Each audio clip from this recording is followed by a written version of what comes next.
SM কক্ষ YouTube চ্যানেলে তোমাদের সবাইকে স্বাগত। আমি ওয়েস্ট বেঙ্গল এসএসসি গ্রুপ সিডির জন্য ক্লাস স্টার্ট করেছি। আজকে আমাদের 22 নম্বর ক্লাস। তোমরা আগের ক্লাসগুলো আমার চ্যানেলে গিয়ে ওখান থেকে দেখতে পারো। ঠিক আছে, আজকে আমাদের বিষয় হলো, আজকে আমরা নদ নদীটা দেখব। ঠিক আছে, প্রধান নদ নদী, উৎস, দৈর্ঘ্য, পতন এবং উপনদী। ঠিক আছে, এটা নদীটা ধরো অনেকটাই বড়, তাই আমরা দুটো পার্টে দেখব। আজকে প্রথম পার্ট করছি, কালকে তোমাদের দ্বিতীয় পার্ট দেবো। ঠিক আছে, কদিন ক্লাস দিতে পারিনি, আবার আমি ক্লাস স্টার্ট করলাম। তো চলো শুরু করা যাক। দেখো, প্রথমে দেখো আছে নদীর নাম। ঠিক আছে, প্রথমে দেখো গঙ্গা নদী। গঙ্গা নদী দেখো উৎপত্তিটা দেখে নিই চলো আমরা। গঙ্গোত্রী হিমবাহ, কোথা থেকে এটা উৎপত্তি হয়েছে এটা কিন্তু মনে রাখবে। উত্তরাখণ্ডের কুমায়ুন হিমালয়ের অন্তর্গত গঙ্গোত্রী হিমবাহের গোমুখ গুহা থেকে। ঠিক আছে, আমি এখানে লিখে দিচ্ছি প্যাকেটের মধ্যে উত্তরাখণ্ড।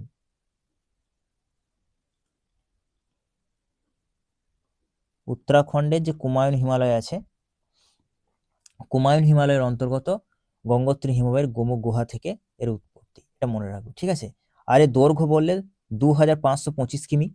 ঠিক আছে, আর যদি বলে ভারতের এর দৈর্ঘ্য কত, কারণ দেখো তোমরা আশা করি জানো মুর্শিদাবাদের, ওয়েস্ট বেঙ্গলের মুর্শিদাবাদের কাছে ধুলিয়ানের কাছে দুটি ভাগে ভাগ হয়ে গেছে গঙ্গা নদীটা। দেখো গঙ্গা নদীটা দুটি ভাগে ভাগ হয়ে গেছে, একটা তোমার বাংলাদেশ পশ্চিমবঙ্গের মধ্যে চলে এসছে, আর একটা তোমার বাংলাদেশের মধ্যে চলে গেছে একটা শাখা। ঠিক আছে, ওই জন্য মনে রাখবে ভারতের এর দৈর্ঘ্য কত, আমি লিখে দিচ্ছি এখানে। ভারতের এ যদি বলে দৈর্ঘ্য কত, তাহলে লিখবে, মনে রাখবে এটা একটু, 2071 কিমি। ঠিক আছে, 2071 কিমি মতো ভারতে, বাকিটা তোমার বাংলাদেশে আছে। ঠিক আছে, কোথায় পড়েছে তোমরা তো জানো সবাই, এটা বঙ্গোপসাগর পড়েছে। আর দেখো উপনদীগুলো একটু দেখে নাও। যমুনা, গোমতী, ঘরঘরা, কুশি হবে না, এটা কোশি হবে। ঠিক আছে, ঠিক করে নেবে একটু, কোশি, গন্ডক, এগুলো একটু মনে রাখবে। এছাড়াও আরো উপনদী আছে, সেগুলো আমি দেখো তোমাদেরকে বলছি। দেখো আমি একটা লিখে দিচ্ছি এখানে, রামগঙ্গা, এটাও হবে রামগঙ্গা। ঠিক আছে, তারপর হবে সোন, সোন নদী। যমুনা ধরো রয়েছে, সোন রয়েছে। তারপর দেখো দামোদর,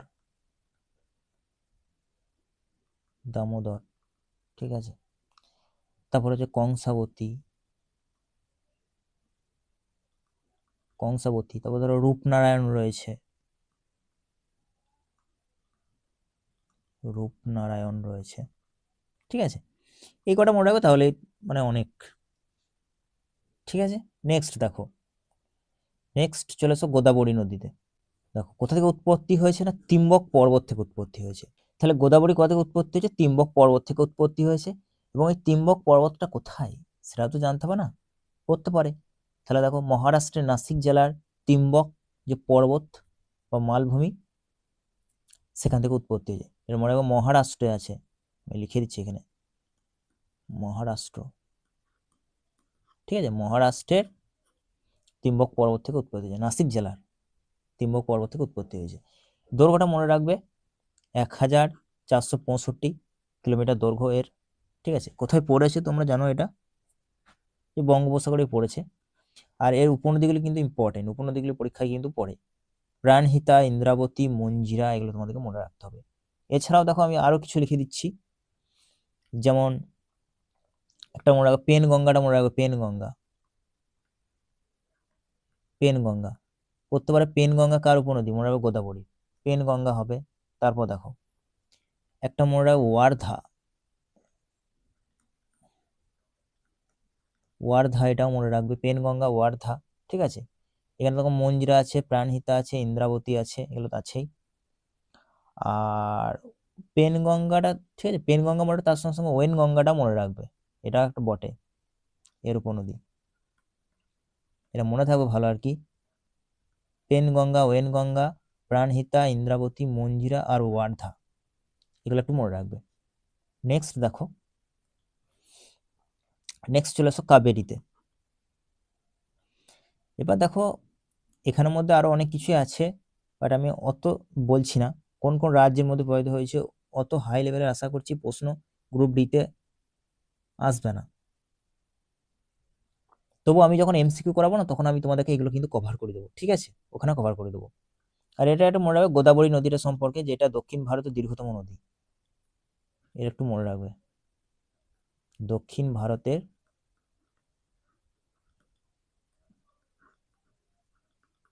দীর্ঘতম নদী, দক্ষিণ ভারতের দীর্ঘতম নদী। ঠিক আছে, কাবেরীতে চলে আসতে হবে। কাবেরী কোথা থেকে উৎপত্তি হয়েছে? ব্রহ্মগিরির সিংহ। ব্রহ্মগিরির সিংহ কোথায় আছে এটাও জানতে হবে। তাহলে মনে রাখবে পশ্চিম ঘাট, পশ্চিম ঘাটে আছে এটা। ঠিক আছে, পশ্চিম ঘাটের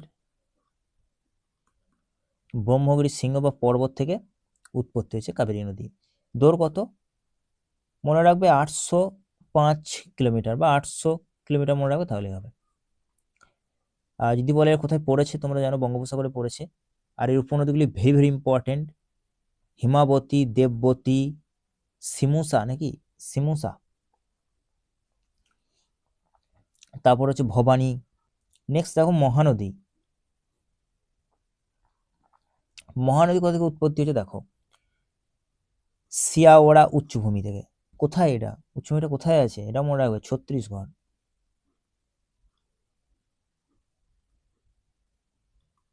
ছত্তিশগড়, ছত্তিশগড়ের সিয়াওয়াড়া উচ্চভূমি থেকে এর উৎপত্তি হয়েছে।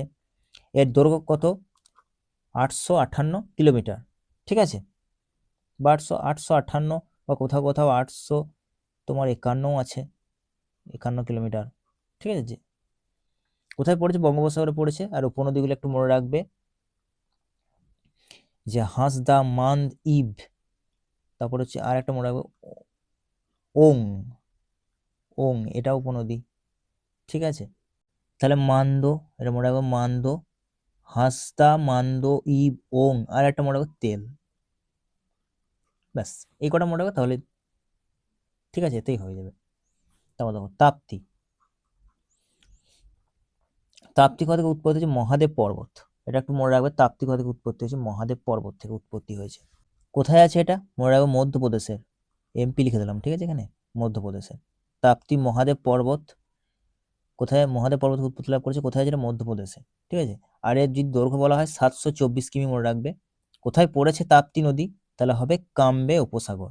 দেখো আমি তোমাদের ছবিটা ম্যাপে দেখাচ্ছি, দেখো এখানে, তাহলে তোমরা বুঝতে পারবে। দেখো দেখো দেখো এটা হচ্ছে তাপ্তি নদী, দেখো দেখো এইখানটা, এইখানে পড়েছে। ঠিক আছে, এই জায়গাটাকে বলা হয় কাম্বে উপসাগর। কাম্বে উপসাগর, বা এখানে আমি লিখে দিচ্ছি, দেখো পরীক্ষায় যদি পড়ে এটা খাম্বাত উপসাগর, খাম্বাত উপসাগর লিখবে, খাম্বাত উপসাগর। ঠিক আছে, আর যদি উপনদীগুলি বলে, তাহলে দেখো উপনদীগুলি হচ্ছে পূর্ণা। আরো কিছু কিছু লিখে দিচ্ছি, দেখো আমি এখানে পূর্ণা, বেশি কিছু মনে রাখা দরকার নেই, তো পূর্ণা, সিপ্রা, এটা মনে রাখবে, সিপ্রা, সিপ্রার পূর্ণা, এই দুটো মনে রাখবে তাহলেই হবে। ঠিক আছে, সিপ্রার পূর্ণা। আর কোথায় পড়েছে? খাম্বাত উপসাগরে পড়েছে, খাম্বাত উপসাগর বা কাম্বে উপসাগর বা খাম্বাত উপসাগর, এটা মনে রাখবে। তোমাদের পরীক্ষায় খাম্বাত উপসাগরই দেখবে আসবে। তারপর দেখো নর্মদা নদী। নর্মদা কোথা থেকে উৎপত্তি হয়েছে? অমরকন্টক যে শৃঙ্গ, সেখান থেকে উৎপত্তি হয়েছে। ঠিক আছে, নর্মদা এটা কোথায় আছে? অমরকন্টক, এটাও তোমার আছে এমপিতে, লিখে দিলাম, এমপি মানে মধ্যপ্রদেশ।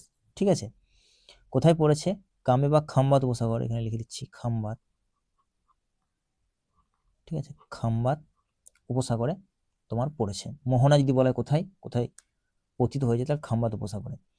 আর এর দৈর্ঘ্য বললে হবে 1312 কিলোমিটার।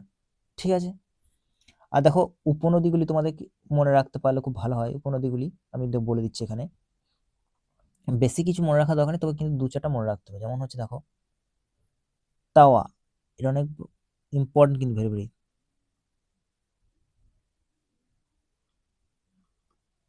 তাওয়া ইংলিশে হবে TAWA, তাওয়া, তাওয়াটা মনে রাখবে।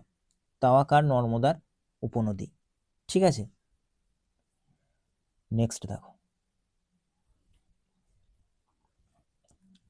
দেখো ব্রহ্মপুত্র।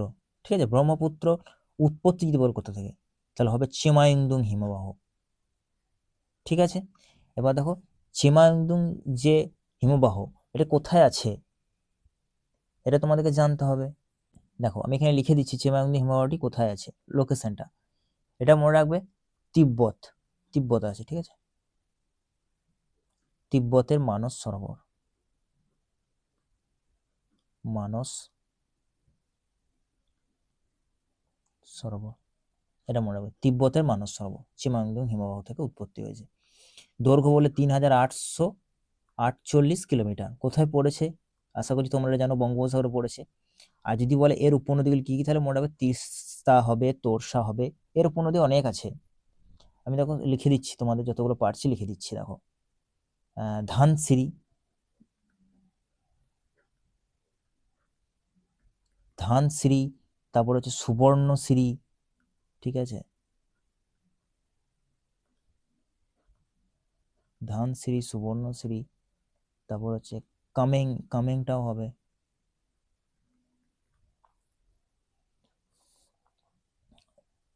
ঠিক আছে, এই কটাই মনে রাখবো তাহলেই হবে। তিস্তা, তোরসা, ধানসিরি, সুবর্ণসিরি আর কামেং, এই কটা মনে রাখবে তাহলে তোমাদের হয়ে যাবে। তারপর দেখো কৃষ্ণা, কৃষ্ণার যদি বলা হয় কোথা থেকে উৎপত্তি হচ্ছে, মহাবালেশ্বর শৃঙ্গ থেকে কৃষ্ণা নদীর উৎপত্তি। তা এটা কোথায় আছে, মহাবালেশ্বর শৃঙ্গটা কোথায় আছে, এটা মনে রাখবে পশ্চিম ঘাটে, পশ্চিমঘাট যে পর্বত সেখানে মহাবালেশ্বর শৃঙ্গ থেকে এটার উৎপত্তি হয়েছে।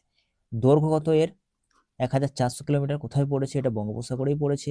আর যদি উপনদী বলা হয় তাহলে মনে রাখবে এই তিনটে মনে রাখবে তাহলে যথেষ্ট, তুঙ্গভদ্র, ভীমা আর ঘাটপ্রভা।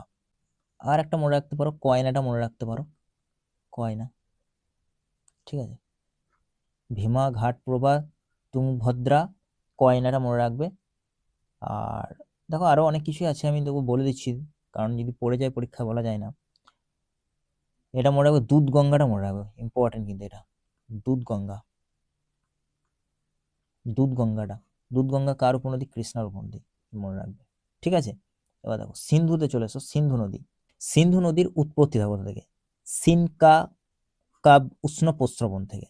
তাহলে এটা কোথায় আছে, এটাও কিন্তু ভেরি ভেরি ইম্পর্টেন্ট, এটাও মনে রাখবে তিব্বতের মানস সরোবর,